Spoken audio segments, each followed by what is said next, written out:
वृद्धाश्रम या अन्य जगह, ऐसा नहीं है, ऐसा नहीं करना चाहिए।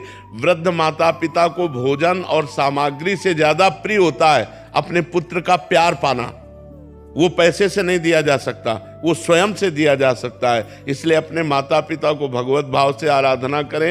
ये जो आजकल नए बच्चे अपने माता पिता को मारते हैं, पीटते हैं, गाली देते हैं, घर द्वार से बाहर कर देते हैं, इनकी बड़ी दुर्गति होगी। अभी अगर जिसके माता पिता जिंदा हो, अभी अपना काम बना लो, अपने माता पिता को भगवान की तरह आराधना करो, तो भगवान तुम पर प्रसन्न हो जाएंगे। आशीष जी, महाराज जी आपके चरणों में कोटि कोटि। महाराज जी, मैं आपकी शिक्षाओं का पालन कर रहा हूँ और नाम जप भी कर रहा हूँ महाराज जी, फिर भी महाराज जी अंदर जो विकार हैं महाराज जी, कभी कभी शंका होती है कि नाम जप सही तो चल रहा है महाराज जी। देखो, विकार आज के नहीं हैं, विकार आज के नहीं हैं, अनंत जन्मों के हैं। हम कई बार एकांतिक में बताया है कि जैसे मैसेज डिलीट करना हो तो सामने मैसेज आता है ना, तो अब एक काम का मैसेज आया, डिलीट हुआ, फिर उसी काम के करोड़ों मैसेज सेम टू सेम है, तो हमको भ्रम हो जाता है कि डिलीट होता है कि नहीं होता। मतलब वही मैसेज करोड़ों हो और हमको एक एक डिलीट करना है, तो करोड़ों बार वो आएगा, तो हमको लगता है कि डिलीट हुआ कि नहीं डिलीट हुआ। वो डिलीट हो गया, ये नया है। अनंत जन्मों से दुर्वासनाएं परत की परत हमारे हृदय में जमा है।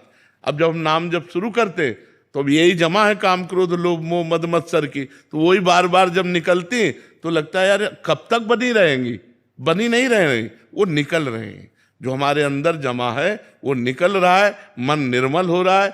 धैर्य पूर्वक दीर्घ काल निरंतर सत्कार सेवितो दृढ़ भूमि, लंबे समय तक अगर आदर पूर्वक नाम जप किया जाए तो दृढ़ भूमि, हमारे हृदय में सारे विकार जितने हैं वो सब बाहर हो जाएंगे।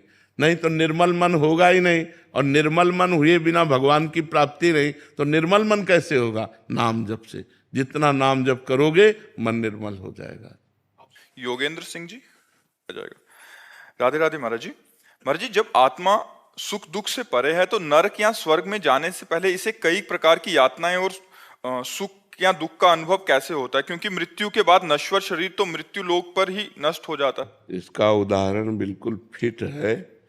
जब आप सैया पे सोए होते हो तो स्थूल शरीर सोया होता है ना, तो स्वप्न में जो सुख दुख होते हैं ना, लेकिन नहीं होते, लेकिन अनुभव में आते हैं ना। स्थूल शरीर तो पड़ा रहता है। सूक्ष्म शरीर से आप जब स्वप्न देखते हैं तो स्वाप्निक जो सुख दुख होते हैं वो अनुभव में आता है ना। ऐसे स्थूल शरीर तो जल जाता है, लेकिन